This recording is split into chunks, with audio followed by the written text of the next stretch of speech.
माननीय नेता संजय निषाद जी,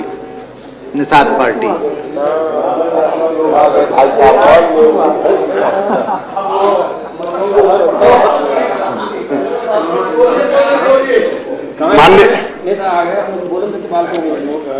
माननीय अध्यक्ष जी,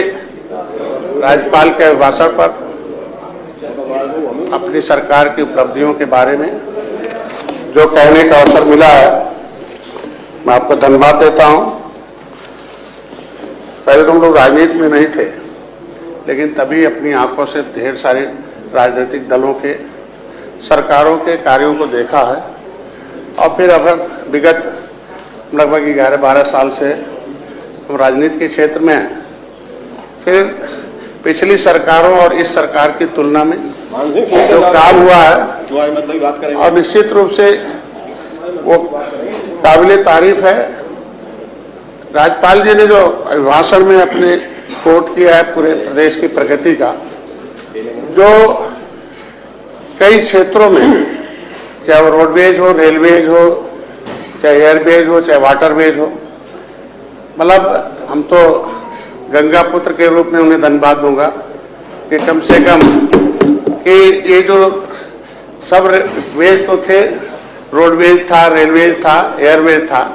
लेकिन पहली बार है जो वाटरवेज के रूप में उत्तर प्रदेश ने जो यहाँ बोर्ड गठित की है और उसमें पैसा भी दिया और सफलतापूर्वक कार्य भी शुरू हुआ है। मैं अपनी सरकार को उस पर धन्यवाद देता हूँ, उत्तर प्रदेश की जनता को कि कम से कम अवसर दिया है। रहा जिस पर हर क्षेत्रों में हमारे साथी बोले होंगे, उसी से संबद्ध करते हुए मैं बोलूँगा कि चूँकि प्रयागराज की धरती, मैं वैसे गोरखपुर से आता हूँ, लेकिन प्रयागराज पूरे प्रदेश का एक दिल है। जिस तरीके से देश का दिल जो है दिल्ली है, उसी तरीके से कहा जा सकता है दुनिया का एक केंद्र प्रयागराज है। और जो कुंभ होता है वो जो कहते हैं कि नहीं, हमारी भारतीय सभ्यता, भारतीय संस्कृति का जो केंद्र बिंदु है, लेकिन इस केंद्र बिंदु को देखने और समझने और इसका समर्थन करने और वहां से कुछ प्राप्त करने, चाहे वो धार्मिक रूप से हो, चाहे सांस्कृतिक रूप से हो, दुनिया के लोग आते हैं। हमारे देश के लोग भी दूसरे देश में जाते, हम नहीं कहते हैं, लेकिन एक दो धर्म के लोग दूसरे देशों में जाते हैं और वो विशेष धर्म के लोग जाते हैं उसमें। लेकिन आज के दिन में जो देखने को मिला है कि हमारे जो भव्य दिव्य जो कुंभ इस बार का डिजिटल कुंभ है, कि कोई ऐसा धर्म नहीं बचा होगा जिसके लोग आज के दिन में कुंभ में स्नान न किए उस गंगा में। उसके सभी लोगों को मैं बधाई देता हूँ। और हमने सब पक्ष विपक्ष दोनों को न्योता दिया था, क्योंकि भाई प्रयागराज की धरती को प्रधानमंत्री ने कहा भाई ये निषाद राज की धरती है, और वहाँ सौभाग्यशाली हम लोग कि अपनी आंखों से जो कभी त्रेता में, पन्नों में, रामायण में, महाभारत में, हर क्षेत्रों में लिखा रहता था कि एक निषाद श्रृंगेरपुर धाम, एक निषाद राज का किला है। कभी त्रेता में भगवान राम जब वनगमन गए तो एक दुख का राज खत्म करने के लिए, रावण को खत्म करने के लिए उन्हें अवसर प्रदान हुआ, तो एक रात्रि विश्राम किया था। रमचौरा घाट है जैसे श्रृंगेरपुर धाम में है, वही एक ऐसा जगह है जहाँ जाते वक्त एक उसी गंगा को पार किया था और आते वक्त भी है। और उस श्रृंगेरपुर धाम को हजारों करोड़ रुपया देकर हमारी सरकार ने आज पर्यटक स्थल घोषित किया और दुनिया के लोग उसको देखने आते हैं, इसलिए मैं बधाई देता हूँ उसको। और यही नहीं है, जो मिटते हुए हमारे सांस्कृतिक इतिहास को, जो हमारे समाज को एक अपमान के दृष्टिकोण से देखा जाता था, अंग्रेजों मुगलों के लड़ने के कारण, नदियों से उजड़ने के कारण, कानून से उजड़ने के नाते इन्हें क्रिमिनल कास्ट घोषित किया था। हर क्षेत्रों में ये पीछे थे, चाहे जाति में पीछे हो, चाहे वो पैसे में, चाहे वो समाज में, चाहे पढ़ाई लिखाई में, हर क्षेत्र में हो। लेकिन किसी भी समाज को सम्मान सबसे बड़ी चीज होती है, उसके बाद सुरक्षा, फिर समृद्धि होती है। तो जो सम्मान उस निषाद राज के किले को बनाकर हमारी सरकार ने बनाया नहीं, उसका उद्घाटन भी प्रधानमंत्री ने किया। जो 56 फुट का भगवान राम और निषाद राज का जो उद्घाटन किया, वो तो मूर्ति है, उसे तो मैं चाहूंगा कि पक्ष विपक्ष के लोग, सभी लोग एक बार जरूर देखें कि क्या मैत्री संबंध रहा त्रेता में, कि दोनों ने मिलकर अपनी सेना देकर दुख के राज को खत्म करना है। तो आज यहाँ उसे हम लोगों को सीखना चाहिए कि विपक्ष और पक्ष दोनों के हैं, कि विपक्ष को भी किसी ऐसे कुछ ऐसे भी नियम होते हैं जो सबके हित में होंगे, समाज के हित में होंगे, दुख देने वाले नियम को अगर हम लोग बदलते हैं और सुख देने वाले नियम लाते हैं, अगर अंग्रेजों के बनाए हुए ढेर सारे नियम है जो बदलना अनिवार्य उस समय के लिए है, तो विपक्ष को उस त्रेता के उस इतिहास को देखते हुए समर्थन करना चाहिए। कोई जरूरी नहीं हर जगह विरोध हो, कुछ ऐसे जगह हैं जहां विरोध हो, जो अच्छी चीज हो, हम जहां खराब हो विरोध करना उनका काम है, लेकिन कुछ बहुत अच्छे काम होते हैं तो उसको सीख करके हमें आगे बढ़ना चाहिए। लेकिन हम अपने समाज की तरफ से, अपनी पार्टी की तरफ से, चाहे सौभाग्य से कह लिया जाए, अनफॉर्चुनेटली ये निर्बल इंडियन शोषित हमारा आमदल का 60 नियम ही निषाद हो गया है। और सौभाग्य से मैं निषाद राज का वंशज हूं और हमारे लिए और सौभाग्यशाली है कि वहां से कम दुनिया के हर क्षेत्रों, मतलब इलाहाबाद का जो प्रयागराज का जो एयरपोर्ट है, उस एयरपोर्ट को इतने कम समय में किस तरीके से बनाया गया कि वहां से दुनिया के लोग आते हैं और देखकर दिन भर में ही चले जाते हैं। तो कभी साल भर आने और जाने में लगता था। कोई कनेक्टिविटी, चाहे रोड बीच की हो, रेलवेज की हो, चाहे वाटर बीच की हो, हर कनेक्टिविटीज को हम लोगों ने सही किया है और उसमें एक नंबर का कीर्तिमान स्थापित किया। जैसे आज उत्तर प्रदेश में सबसे अधिक एयरपोर्ट बनाने का कीर्तिमान है, सबसे अधिक हमें हाईवे बनाने का स्थान है। और इस तरह के हर धार्मिक क्षेत्र, हम तो यही कहेंगे कि निषाद राज का किला तो बना ही, और 56 फुट की मूर्ति लग गई, पर्यटक स्थल घोषित है, रमचौरा घाट भी है, वहाँ सांस्कृतिक कार्यक्रम हो रहा है। दुनिया में प्रचार में जब आता, जब मैं गया था इलाहाबाद, वहाँ बॉम्बे गया था, वहाँ के मुख्यमंत्री को और राज्यपाल को न्योता देने, तो जैसे वहां निकला तो चौराहे पर डिस्प्ले लगा हुआ था। तो डिस्प्ले में आता था कि प्रयागराज तो आए ही, साथ में निषाद राज के किले श्रृंगेर पर भी आए। तो वहां के लोग हमारे साथ थे, जब बॉम्बे के लोग, कहना धन्य हमारी सरकार कम से कम जो विलुप्त हुआ था, जो इसको जंगल से मंगल हम लोग मिलकर काटे थे, उसको है। पिछली सरकार भी कर सकती थी क्योंकि उनके पास भी समय था, बहुत लंबे समय तक था। लेकिन यह ऐसा नहीं होना चाहिए कि जानने के बाद उसे उपेक्षित रखा जा। निश्चित रूप से हर क्षेत्रों में बजट जाना चाहिए, हम नहीं कह रहे एक तरफ बजट जाना चाहिए। तो जिस तरीके से एक विशेष वर्ग को बजट दी जाती थी पिछली सरकारों में, तो हमारे निषाद राज के किले के लिए वो बजट दे सकती थी पिछली सरकारें। लेकिन पता नहीं क्या बीच में था कि वोट भर लेना था लेकिन एक पैसे का भी बजट नहीं देना था। लेकिन हमारी सरकार ने कम से कम उसमें हजारों करोड़ रुपए बजट नहीं बल्कि पर्यटक स्थल घोषित करके दुनिया में एक पहचान बनाया। और प्रयागराज निषाद राज की धरती है, वो गंगा और जमुना सरस्वती का जो संगम है, घटना तो है, उसे हम लोग दुर्भाग्यपूर्ण मानते हैं, उसे हम लोग मतलब दुखी हैं सारे लोग, हमारी सरकार साथ में है। लेकिन घटना का जो बढ़ा चढ़ा कर लोगों ने तमाम दूसरे देशों का,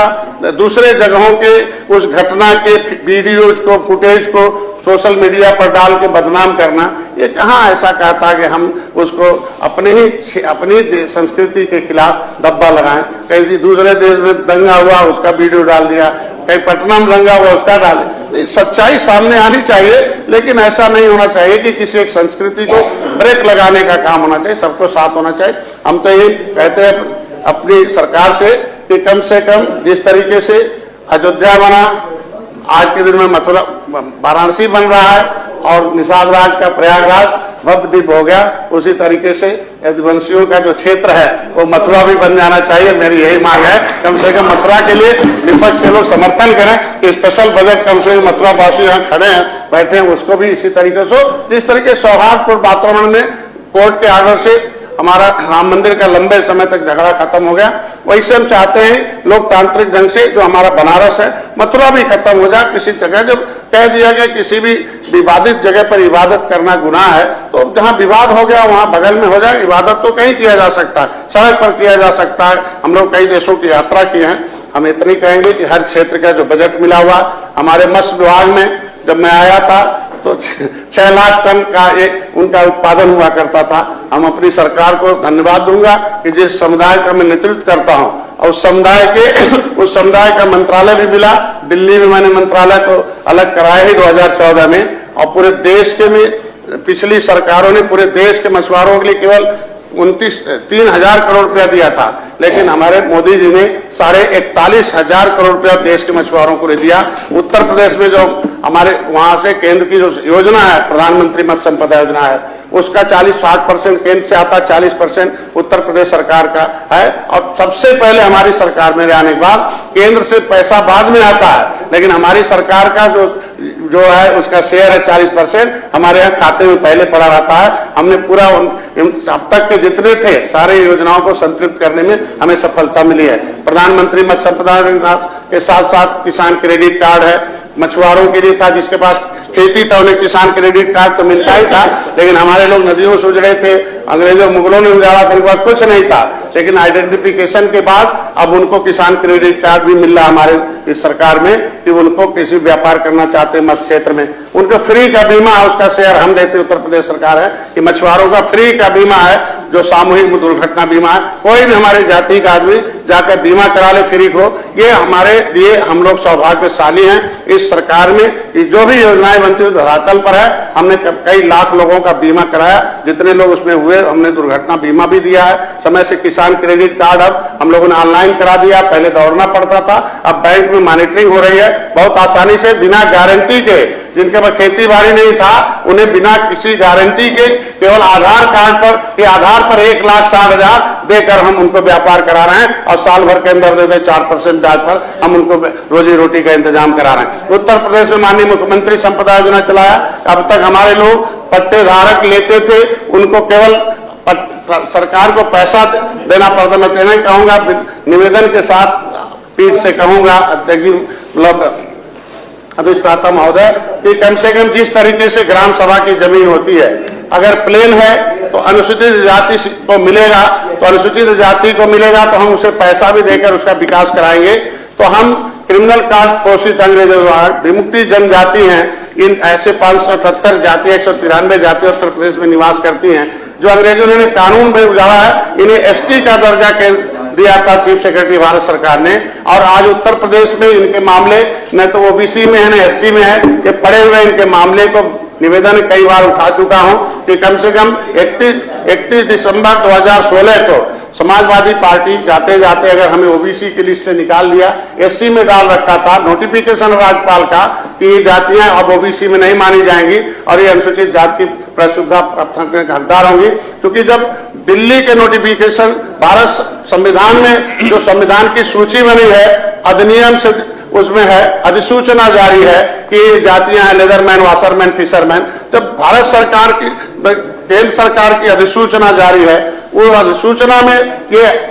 66 समूह उत्तर प्रदेश का है। तो जब सामाजिक न्याय मंत्रालय कह दिया कि एक अनुसूचित जाति की सूची में 66 समूहों का एक लेदरमैन का कब्जा है और जो 27% आरक्षण ओबीसी का उसमें मिल्कमैन का कब्जा है अपनी संख्या से 100% ज्यादा, तो ये जो सोशल डिस्ट्रीब्यूशन इसे भी दूर किया जाए। मेरा एक निवेदन है कि ये जो लाभ है उनको मिलना चाहिए। तो ऐसी जातियों के लिए मैं चाहता हूं प्रस्ताव जाए, और भारत सरकार ने जब हमें संविधान में अधिसूचित है और राज्यपाल ने अधिनियम अधिसूचना जारी कर दी 31 दिसंबर 2016 को, तो अधिसूचना को लागू कर दिया जाए और 27% में 9% अति पिछड़ी जातियों का कोटा काट कर उसमें से 9% एससी में जोड़ दिया जाए, तो उधर उनका विरोध भी नहीं रहेगा और इन्होंने खुद ही किया है, इनका भी समर्थन मिलेगा क्योंकि 31 दिसंबर 2016 को इन्होंने किया था। उसे मैंने धन्यवाद देता हूं कम से कम कि उस समय इन्होंने उस पर विचार किया था। अच्छे कार्यों की सराहना मैं करता हूं, कम से कम इन्होंने किया था। लेकिन आज के दिन में ये जो बंटवारे की बात आती है तो विरोध करते हैं।